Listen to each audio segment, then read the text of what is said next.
Let's talk about tables and graphs and what kinds of stories they tell about data.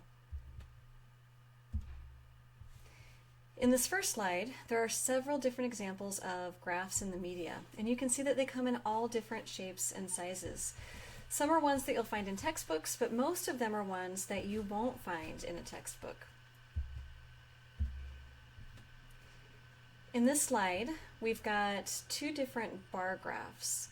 Along the vertical axis, we have a percentage, which represents the percentage of first-time mothers for these certain ages.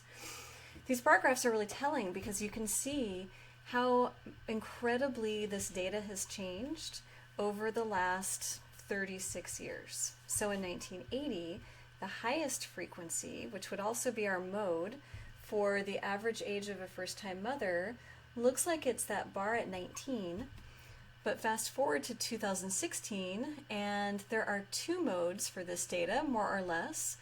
There's a big group at 20, and then another big group at 28. So the bar graph tells us a lot of information about first-time mothers.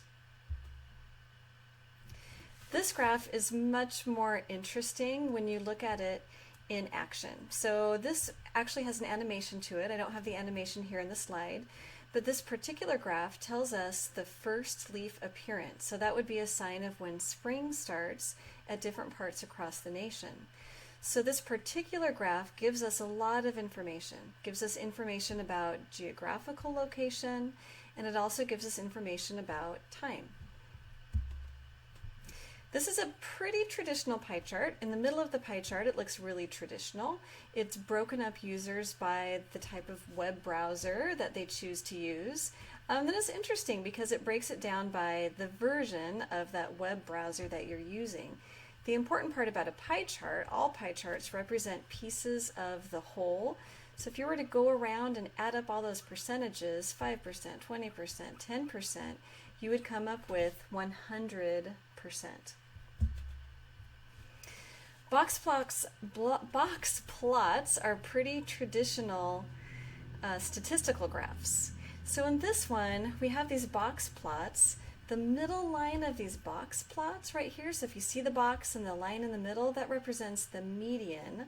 So if we're looking at these actors, and these are Oscar-winning actors. So if we looked at award-winning actors, it looks like the age is right around maybe 42 for the men.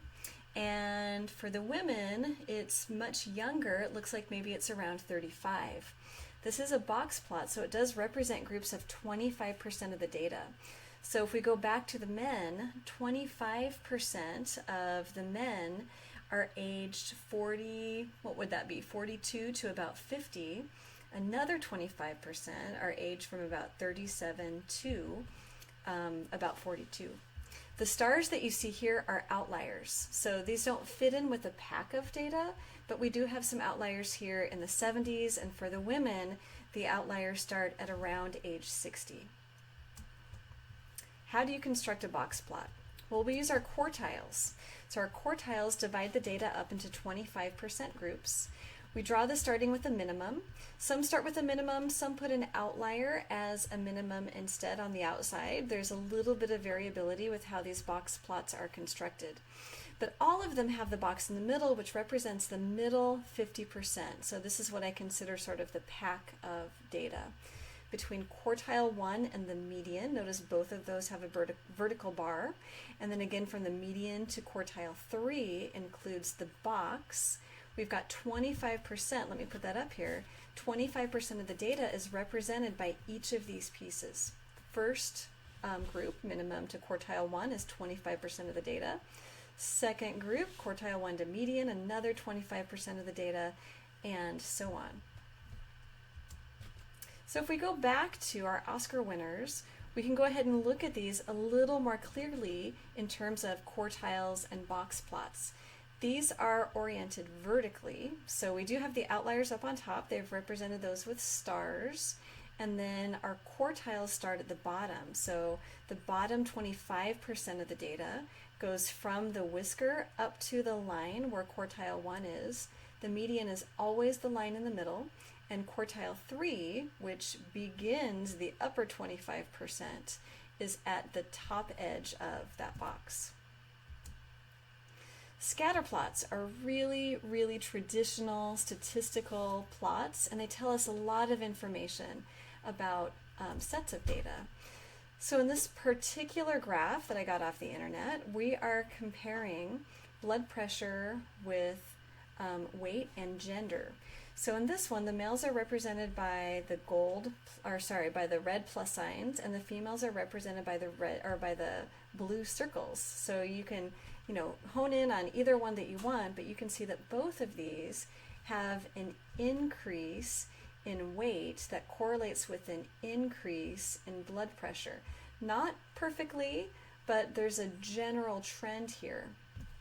Oh, let me go back.